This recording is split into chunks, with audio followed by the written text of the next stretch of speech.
Hello everyone and welcome back to TowerGate. It is TowerGate day number 726, 726, March the 19th, 2019, Tuesday. Thank you so much for tuning in. Well, of course, today we're going to announce the Dumbass of the Week. Man, what a tough competition that was. We'll get to that at the end of the video. But let's go ahead and start with the top of the news here. So many of you noticed that pretty late in the evening on Sunday night, Trump retweeted a tweet by William Craddock. Some of you may be familiar with William Craddock. He is the founder of the website Disobedient Media. And of course, we've gotten some very good stories from Disobedient Media during this past 2 years or so. And probably nobody did better than looking at the DNC hack situation, breaking all that down, and the Seth Rich angle and the whole 9 yards. Probably Disobedient Media did the best research that I saw on the DNC email hack or leak or whatever you want to call it, and some good stories that come out of there. Haven't checked their website in a while, but I'll have to check back more frequently after this deal here, because Trump retweeted this tweet by Craddock, who's the founder of Disobedient Media. And basically what he said in his tweet was that Russiagate was designed in part to help the UK counter Russian influence by baiting the US into taking a hard line against them. He's essentially saying in this tweet that the UK was behind the Spygate, Russiagate, whatever you want to call it, was behind it because they wanted to pit us against the Russians. Now, I had to work on this one for a while. I had to think about this for a minute. Well, we already know that there's a lot of involvement with the UK excuse me, in the Spygate fiasco. We know that this is where Halper and Downer and Misfit all seem to be operating. This is where they would lure their targets over to the London International Centre of Law in London. So this is where they lured Papadopoulos. This is where they lured Michael Flynn and Carter Page, and they attempted to lure Josh Miller there as well. We also know all the activities that took place in and around there. That's where Christopher Steele is from, and Orbis Intelligence, as well as Hackloot and all these other creepy private spy agencies. And of course, we do know that one of the very first things that came out after Trump came out with that tweet that, hey, I think Obama's spying on me or tapping my wires, back on March the 4th of 2017. It was maybe a week after that is when we first started hearing that the GCHQ, which is the British version of the NSA, had been spying on Trump Tower. That's when those allegations first came out. So, yes, there was a lot of activity going on in London and around that general area that's instrumental in the Spygate, in this whole Spygate fiasco. Now, why Trump would tweet this out, it's almost like he's trying to out the British government. Because basically what Trump's doing here, he's retweeting this, knowing good and well the point of the tweet, the original tweet, is the UK's involvement in the frame-up operation against Trump. So obviously Trump's trying to send a message. And that is, hey, it's not just what they were doing at the FBI and the DOJ and the CIA. It was also what was done over in London with British intelligence, likely working with American intelligence, although he doesn't say that in the tweet. So my thoughts on this are that obviously there was a lot of things happening on that side of the pond that were instrumental in Spygate.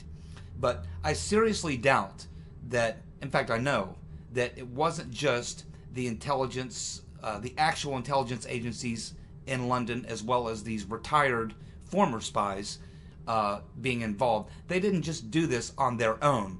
I doubt if they would have done it without getting the okay from Brennan or Clapper or someone like that. Because the UK is part of the Five Eyes intelligence network, which means all the intelligence that any one of the Five Eyes members gets, they all get. So if the UK was spying on Trump Tower, the NSA would know that. So they're not going to do it without first getting it cleared through someone here. And I don't believe that they were probably the ones who instigated it. I believe it was probably Brennan who instigated it. Brennan who probably sought their assistance, because the CIA cannot spy on an American citizen on American soil. So what the CIA does is they go to another country and let them do the spying. Now we know that GCHQ actually has physical presence in Langley, Virginia. Right there in Langley, right there where the CIA is. They have, British GCHQ has people there in Langley. So, we also know that in the summer of 2016, Robert Hannigan, head of GCHQ, traveled to Washington, D.C. to meet with John Brennan regarding alleged communications between Trump campaign and Russia.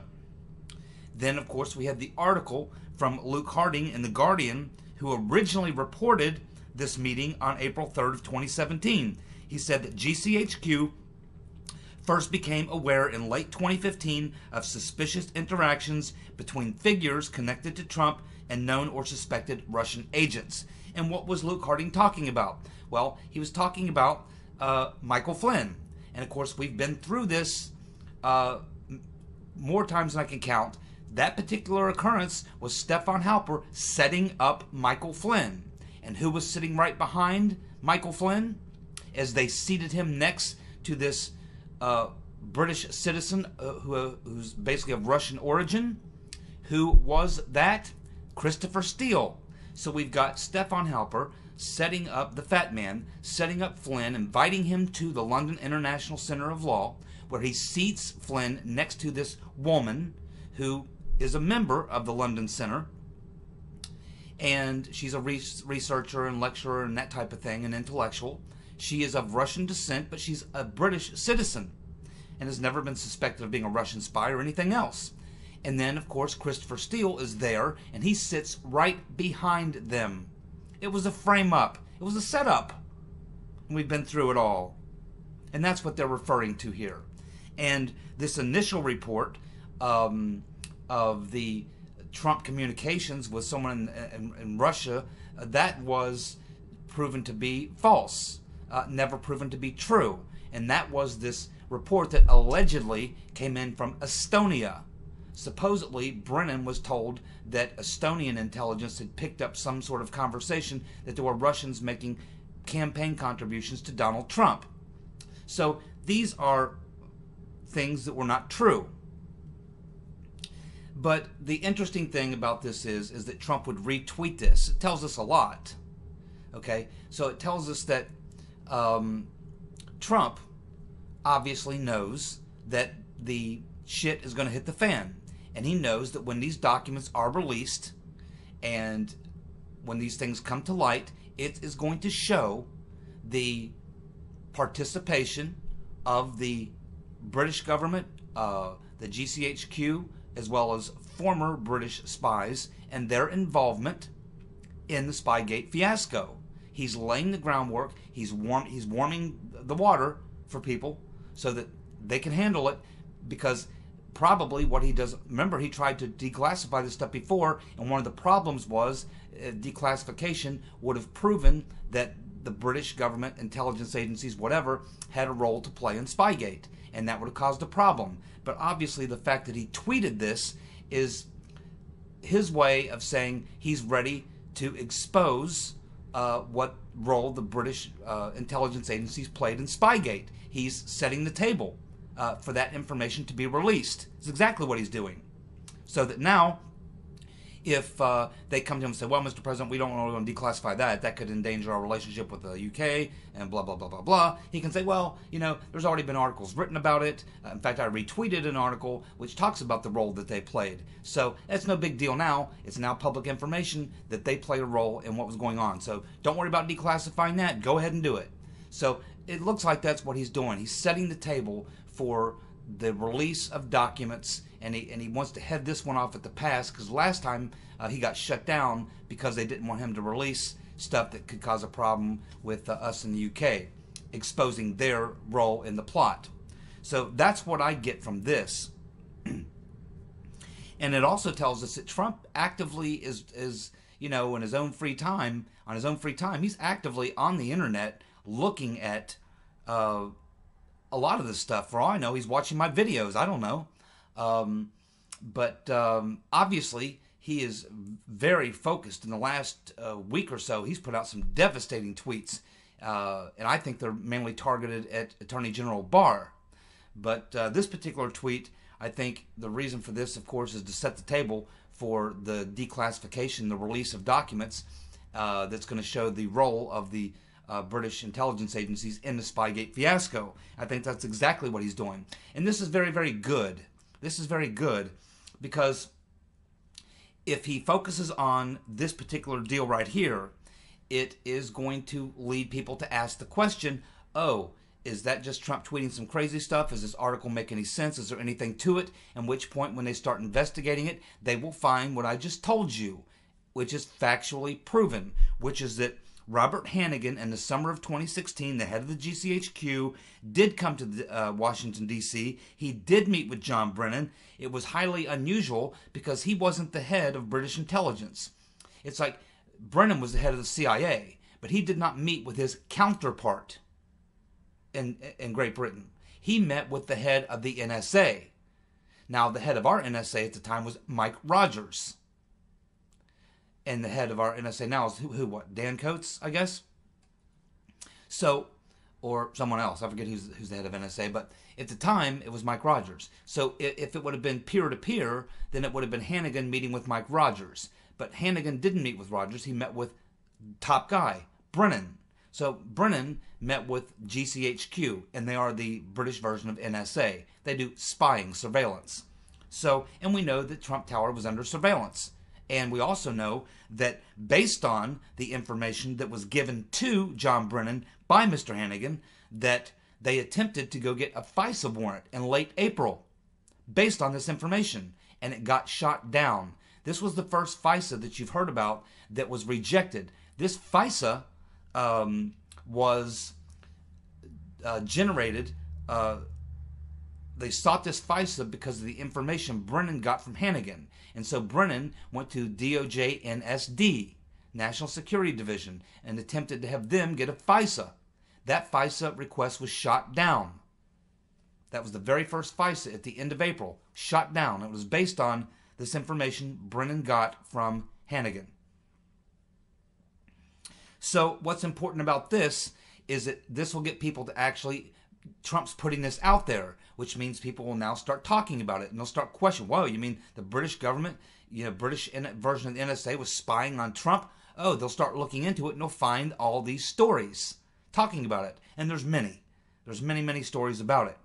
And when you dig a little deeper, what you will find as you dig into this is that this activity, this meeting, and these things that were going on here were all part of the activities going on with the multi-agency or six-agency task force. This is one of the things that came out of the six-agency task force stuff that they were doing.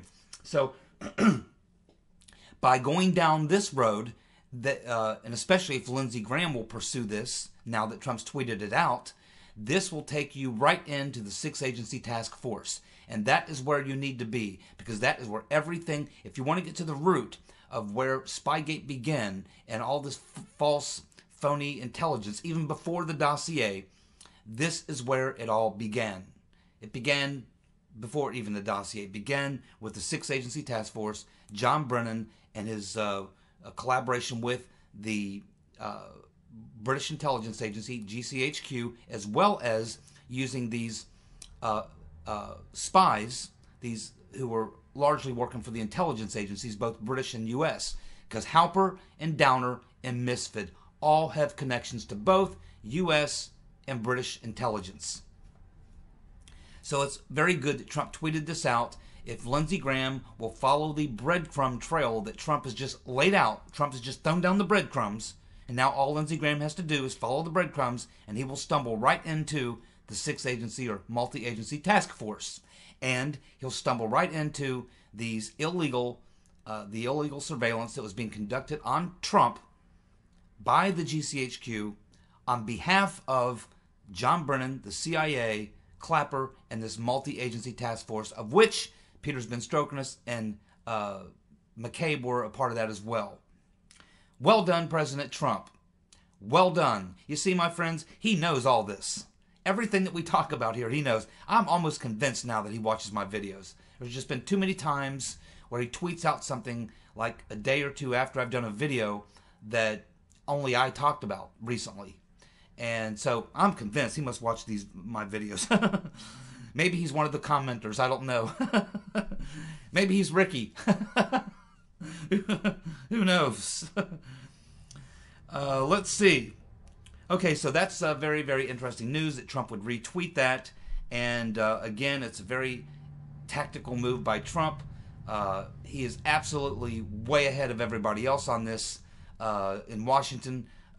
Everyone. He's way ahead of everyone. And this tells me that he does intend on declassifying and releasing documents that will show the British intel agency's role in Spygate and probably much more. He's pushing this thing. He's not letting go. And just more evidence that this is all going to be exposed, because Trump is going to make sure of it. And he's doing it pretty much on his own time schedule. And I expect that as soon as the Mueller report comes out, if it's even released, now it might be a risk to even release it, or the summary, or whatever Barr chooses to do. Once that's over, I think that that's it. At that point, the evidence that Uncle Bob, the executioner, has been protecting, well, he will no longer be protecting it. He'll be gone, at which point all those documents and all those releases can then happen. And I think Trump's going to drop the bomb just as soon as that Mueller's gone. He's going to start dropping bombs, declassifying, releasing information, and it's all going to come out. And I think at some point he might even just call Barr in his office and say, look, all this stuff has come out. There needs to be a special counsel to look into this. That's what I'd like you to do. And Barr will have no choice, or he can resign or do what Trump said. But Barr understands this. Barr understands it very well. So you just have to apply the pressure. That's all. Like I said, it's going to take Trump involvement and public pressure. And Trump knows that he's going to keep pushing, and he knows as long as this information is getting out and people are learning, it's just a matter of time before they're going to demand that Barr get to the bottom of this one way or another and hold the perpetrators accountable. There you go. Good job, Mr. President. Well done. Next, Devin Nunez has filed a $250 million lawsuit against Twitter. It's actually $250 million in compensatory and $350,000 in punitive damages. The lawsuit alleges defamation, conspiracy, and negligence on behalf of Twitter. That will be very easy to prove. Devin Nunez will win the case. I don't know how much he'll actually get, and I don't think he cares about the money. I think he cares about stopping Twitter from shadow banning, quite honestly. And I'm glad that Devin Nunez has made this move. It's a very good move. He's got a boatload of evidence on his side, and I think that he'll be successful in this lawsuit. And that's exactly what needs to happen to Twitter. They've gone way too far, been going way too far for way too long. It's time that they get held accountable for all they've been doing all through 2016, and believe me, they have plans of doing even more in 2020. So this is why I think that Nunez is looking at. He's not going to let them get away with it in 2020. He knows that they did in 2016. He's going to shut the door on them before they have a chance to screw us in 2020. Well done, Devin Nunez. Looks like Fox News has hired Donna Brazile. Remember, Donna Brazile, of course, is the one who gave the debate questions to the Right Reverend Clinton 2 times and then lied about it and continued to lie about it until WikiLeaks released the emails that proved that she, in fact, did give the debate questions to the Right Reverend Clinton from 2 different debates. And now they've got her on Fox News. Man, oh man, what's happening to Fox News? I think we've lost them, my friends. I think we've lost them. Well, following a weekend of Paris in flames, it appears that week 18 of the Yellow Vest protest, it appears that Macron has now replaced the police chief and has announced blockades in the city to keep protesters away from tourist destinations. So clearly, as we're watching, Macron is losing control of the situation. He can't crack out of the high teens in approval. I believe, I don't know if he's going to make it. I really don't, but he's basically toast. And again, the Yellow Vest protests are not going away. And it just keeps getting worse and worse and worse. And again, as I predicted, as the weather warms up, as things heat up, I think that things are really going to come fully unglued in Paris sometime during the summer of 2019. I think that's going to start a snowball, which is going to go all across Europe. It's going to be a very volatile year in Europe in 2019, and we'll be following right here.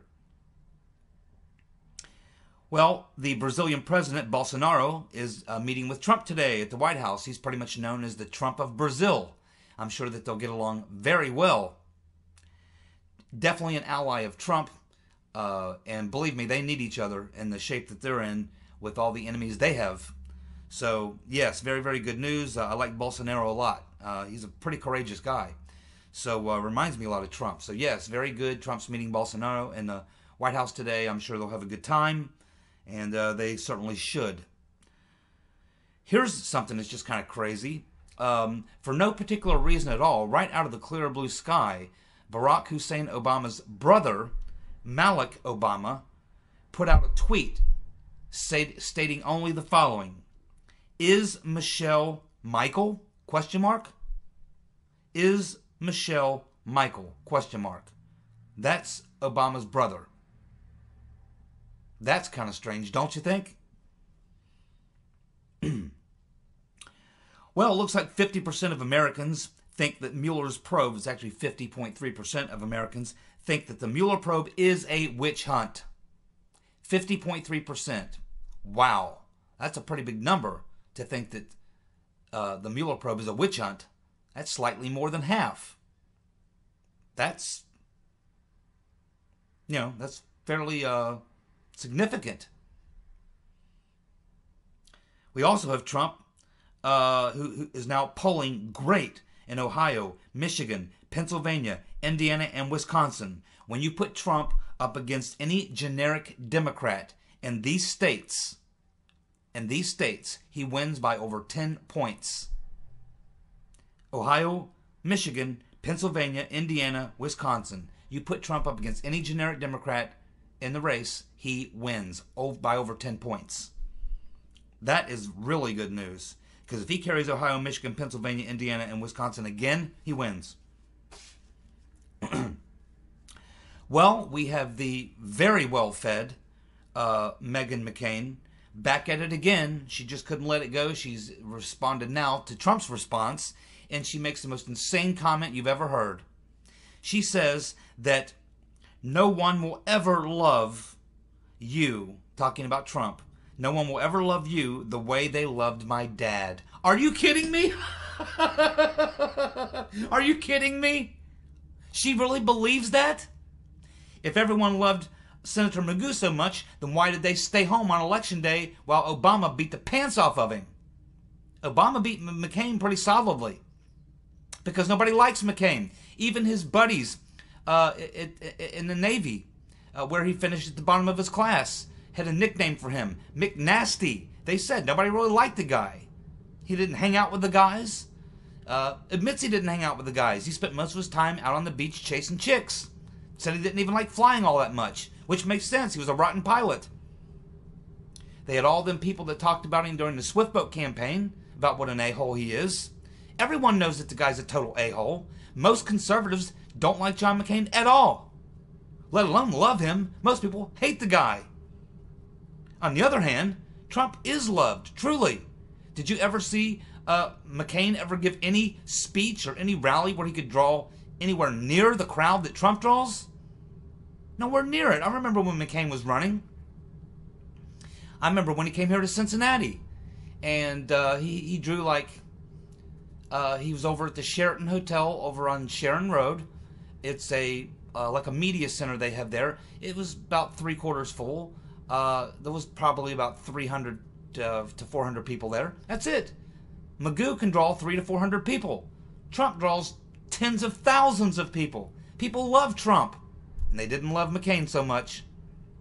But the well-fed, very well-fed, satanic offspring of Senator Magoo is literally living in a dream world. Living in a dream world. Nobody really liked her father, and I understand it's hard. It's her dad. I get that totally. But she's living in a dream world to suggest that people liked her father more than people liked Trump. That's not even close. That's a no-brainer. Look at the crowds, Megan. Look at the crowds. And by the way, Trump won. Your daddy lost. And he lost bad. He lost bad to Barack Hussein Obama. 71% of people say the economy is doing well and they credit Trump for it. There you go. And you know whose poll that was? CNN. Do you imagine the looks on the faces of the people over at CNN when they see Trump getting 71% positive on the economy and they credit Trump for it? Fantastic news.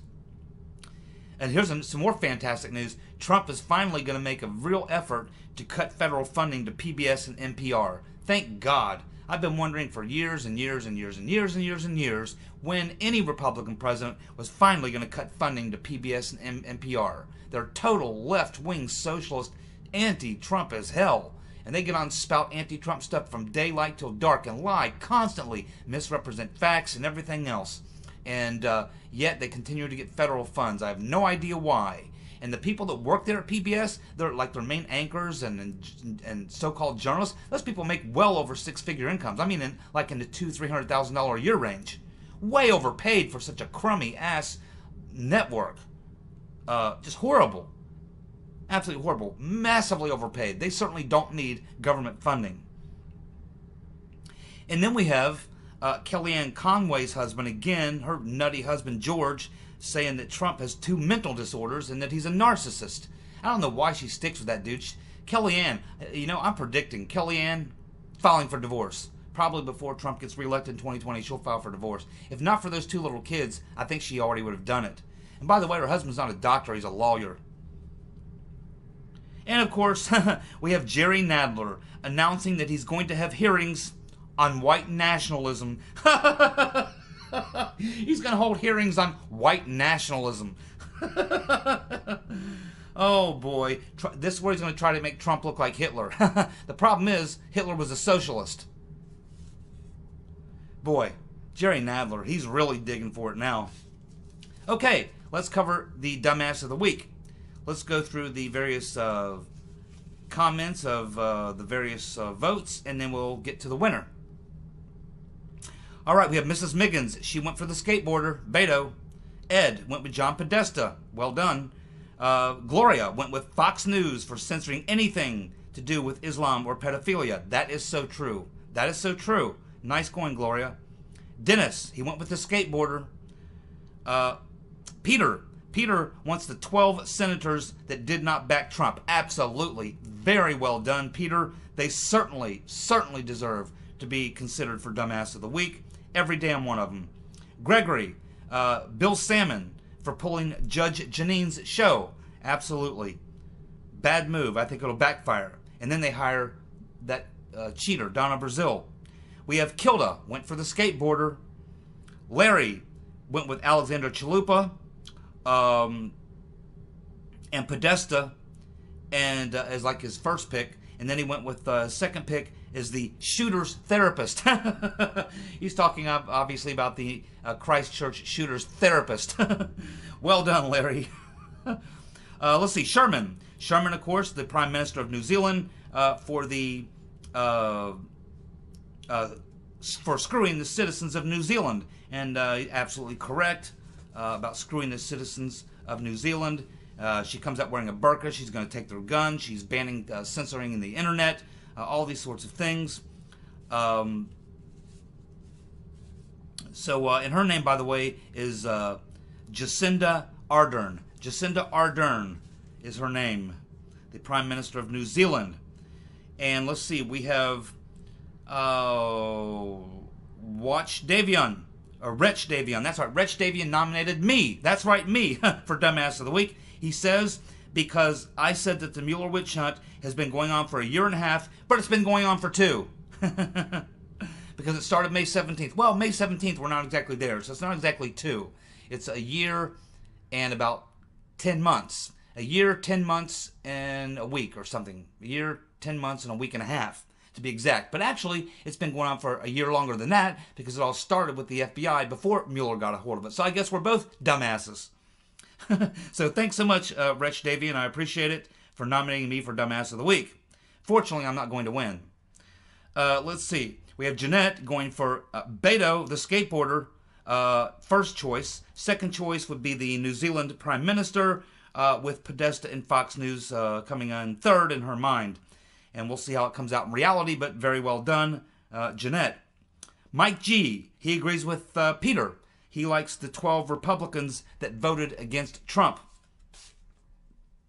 Chevy Van went with Hank Johnson for questioning the T-Mobile CEO for staying at a Trump hotel. I didn't actually see that, Chevy. But, yeah, he's the exact same guy that asked the military dude in a hearing, told the military dude in a hearing he was worried about the island capsizing from having too much military equipment and personnel on the island. Same dude. Hank Johnson is the guy that thought the island would tip over. Now he's asking this T-Mobile CEO about staying at a Trump hotel. Okay, C, the lovely and talented C, who her and her husband watch TowerGate regularly. Thank you so much. She said she's going to go with whoever I voted for. Well, I had a hell of a tough time deciding. I really did. But I ended up going with, I'll tell you who I went with when I get to the end here. Okay, so next up is Oregon. Oregon went with Fox News for caving in and pulling the Judge Jeanine show. Yeah, Oregon, you have a lot of good company. Patty went with Kamala Harris for the Second Chance Bill. The Second Chance Bill. If you're not familiar with that, you'll be finding out about it here in just a moment. Well done, Patty. Fox. Alan. Alan went with Fox News for firing Judge Jeanine or canceling her show. Pelosi. Giovanni went with Nancy Pelosi for trying to get 16-year-olds to be able to vote. Well done, Giovanni. We had Dash Monkey going for Beto. Internet privacy advocate going after Boeing engineers for the 737 MAX. And, of course, the FAA. Very good comment that he posted there, explains exactly what the issues are with the 737 MAX and the FAA. Well done, IPA. Thank you so much. Jack went with Adam Schiff. Can't go wrong with Adam Schiff. We have Bob's granny, Rhea, went with the New Zealand PM when she says, this doesn't happen here. This only happens in the U.S. Funny, it just happened there. Not to mention, wasn't there another type of attack like this in Christchurch about 10 years ago? It's not the first time it's happened there. Joe Mack went with Podesta and Biden. Yes. Ricky went with Ocasio-Cortez. William is an idiot went with Ocasio-Cortez. Sane environmentalist went with the New Zealand PM and Cortez. Larry Rydell went with the New Zealand PM. Susan, the crooked Democrat attorneys who got where they are by being crooked or bent. And we have 10 Issue, went with the PM of New Zealand. So there you go. Now, who did I vote for? I went along with Patty this week. It was very tough, but the Second Chance Bill. And if you're not familiar with it, the Second Chance Bill says that cops have to call their supervisor before they can draw or use their weapon. That includes guns, tasers, or batons when they're at a possible crime scene. They must wait for their supervisor to call a local civilian committee member to discuss the matter so a community-backed decision can be made. If approved, the officer then will be told the number of rounds that he can use and that he must yell fire in between each round. I kid you not. I kid you not. Yeah, that'd be real popular with the cops. That'd make their life expectancy about 0. The winner of this week's Dumbass of the Week is a dead tie for first place between the skateboarder Beto and the New Zealand Prime Minister Jacinda Ardern. They win first prize. They tie for first place. Beto and the Prime Minister of New Zealand. Coming in second place, we have Fox News. Rounding up third place is Kamala Harris. Kamala Harris for the second chance bill. Thank you so much for tuning in. I'll be back tomorrow with more TowerGate. You guys have a good night. See ya. Bye.